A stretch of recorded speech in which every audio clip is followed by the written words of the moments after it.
ವೇದಿಕೆಯ ಉದ್ಘಾಟಕ ಹಿರಿಯ ಗುರು ಸಮಾನ ಬಲಿಪ ನಾರಾಯಣ ಭಾಗವತರೇ,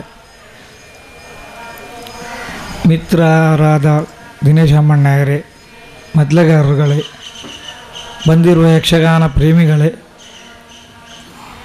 ಮತ್ತು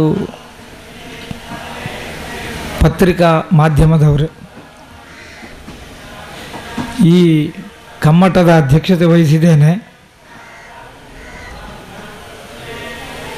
ಏನು ಮಾತನಾಡಬೇಕೋ ಗೊತ್ತಿಲ್ಲ, ಆದರೂ ಎರಡು ಮಾತು, ನನ್ನ ಅಂತರಾಳದ ಮಾತು ಹೇಳಿ ಇಚ್ಛೆ ಪಡ್ತೇನೆ. ಈ ಭಾಗವತಿಗೆ ಆವರಣ ಬೇಕು.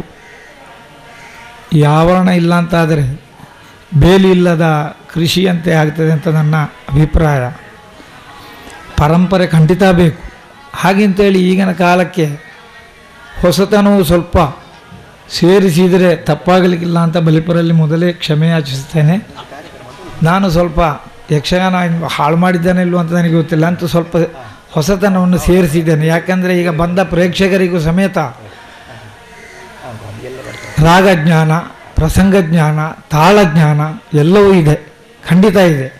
ಈಗ ಉದಾಹರಣೆಗೆ ಬಿಲಹರಿ ರಾಗ, ಏತಕ್ಕೆ ಮರುಳ ಏತಾತ ಅಂತ ಹೇಳಿದರೆ ಎಲ್ಲವರಿಗೆ ಅರ್ಥ ಆಗಲಿಕ್ಕಿಲ್ಲ ಇದು ಬಿಲಹರಿ ಅಂತ. ಅದನ್ನೇ ನಾವು ಸ್ವಲ್ಪ ಚೇಂಜ್ ಮಾಡಿ ಜನಗಳ ಮನಸ್ಸಿಗೆ ಹೇಳಿದರೆ ಅವರು ಸಂಗೀತ ಕಲಿತಿರ್ತಾರೆ ಸ್ವಲ್ಪ ಆದರೂ. ಅದಕ್ಕೆ ಈ ಯಕ್ಷಗಾನ ಪರಂಪರೆಗೆ ಧಕ್ಕೆ ಆಗದೆ ಅದನ್ನೇ ಸ್ವಲ್ಪ ಹೊಸತನದಲ್ಲಿ ಏತಕ್ಕೆ ಮರುಳ ಏತಾತ ಅಂತ ಹೇಳಿದರೆ ಸ್ವಲ್ಪ ಬಿಲಹರಿ, ಇದು ಬಿಲಹರಿ ರಾಗ ಅಂತ ಹೇಳ್ಬಹುದಾ ಅಥವಾ ಗ್ರಹಿಸಬಹುದಾ? ಈ ಕಲಿತವರಿಗೆಲ್ಲ ಗೊತ್ತಿದೆ. ನಾವು ಈ ಬಂದ ಪ್ರೇಕ್ಷಕರೆಲ್ಲ ಆಗಿದ್ದವರು ಅಂತಲೇ ನಾನು ಭಾವಿಸ್ತೇನೆ, ನಮ್ಮಷ್ಟೇ ತಿಳಿದವರವರು. ಹಾಗಾಗಿ ಸ್ವಲ್ಪ ಹೊಸತನ ಸೇರಿಸಿದರೆ ತಪ್ಪಾಗಲಿಕ್ಕಿಲ್ಲ ಅಂತ ನನ್ನ ಭಾವನೆ. ಯಾಕೆ ಹೇಳಿದೆ ಅಂದರೆ 40 ವರ್ಷಕ್ಕೆ ಹಿಂದೆ ಮಿತ್ತನಾಟಕದಲ್ಲಿ ಆಟ ಆಗಿತ್ತೊಂದು ನಾಟ್ಯರಾಣಿ ಶಾಂತಲೆ ಅಂತ, ನಮ್ಮ ಮೇಳದ ಪ್ರಸಂಗ. ಅದಕ್ಕೆ ನಮ್ಮ ಗುರುಗಳು ದಿವಂಗತ ಮಾಂಬಾಡಿ ನಾರಾಯಣ ಭಾಗವತರು ಬಂದಿದ್ದರು. ಅವರು ಸಾಧಾರಣ ಒಂದು 5-6 ರಾಗ ನನಗೆ ಪರಂಪರೆಯಲ್ಲಿ ಹೇಳಿಕೊಟ್ಟಿದ್ದಾರೆ ಅಷ್ಟೇ 2 ವರ್ಷದಲ್ಲಿ. ಮತ್ತು ತಾಳ ತಿದ್ದುವುದು ಅದೆಲ್ಲ ಹೇಳಿಕೊಟ್ಟಿದ್ದಾರೆ ಅಷ್ಟೇ ಹೊರತು ರಾಗವನ್ನು ಕಂಡಬಟ್ಟೆ ಸೇರಿಸಿ ಹೇಳುವಷ್ಟು ಅವರು ಟೈಮೂ ಇರಲಿಲ್ಲ. 2 ವರ್ಷದಲ್ಲಿ ಎಷ್ಟು ಕಲಿಬಹುದು. ಹಾಗೆ ನಾನು ಕಡೆಯ ಶಿಷ್ಯನೂ ಹೌದು ಅವರಿಗೆ, ಮಾಂಬಾಡಿ ನಾರಾಯಣ ಭಾಗವತರಿಗೆ. ಹಾಗೆ ಅವರು ಹಬ್ಬ ಹೇಗೆ ಹೇಳ್ತಾನೆ ನೋಡು ಅಂತ ಪಾಪ ಗಂಟೆ ಕೊಟ್ಟಿಕೊಂಡು ಬಂದಿದ್ದಾರೆ. ಬಂದವರು ಪದ್ಯ ಕೇಳಿ ನಾನು ಅವುಗಳೇ ಸ್ವಲ್ಪ ಹೊಸತನದ ಅಧಿಕ ಪ್ರಸಂಗಿ ಸೇರಿಸಿ ಹೇಳೋದಲ್ಲಿ ಹಾಗೆ ಕೇಳಿ ಅವರಿಗೆ ಖುಷಿಯಾಗಿ ಏನೋ ಗೊತ್ತಿಲ್ಲ, ರಂಗಸ್ಥಳಕ್ಕೆ ಬಂದು ಇನ್ನು ಹೀಗೆ ಹೇಳು ಮಗ, ಇನ್ನಾಣ ಕಾಲಕ್ಕೆ ಆಗುವಾಗ ಸ್ವಲ್ಪ ಹೊಸತನ ಸೇರಿಸದೇ ಇದ್ದರೆ ಈಗಿನ ಜನ್ರೇಷನಿಗೆ ಸ್ವಲ್ಪ ಕೇಳಲು ಕಷ್ಟ ಆಗ್ತದೆ.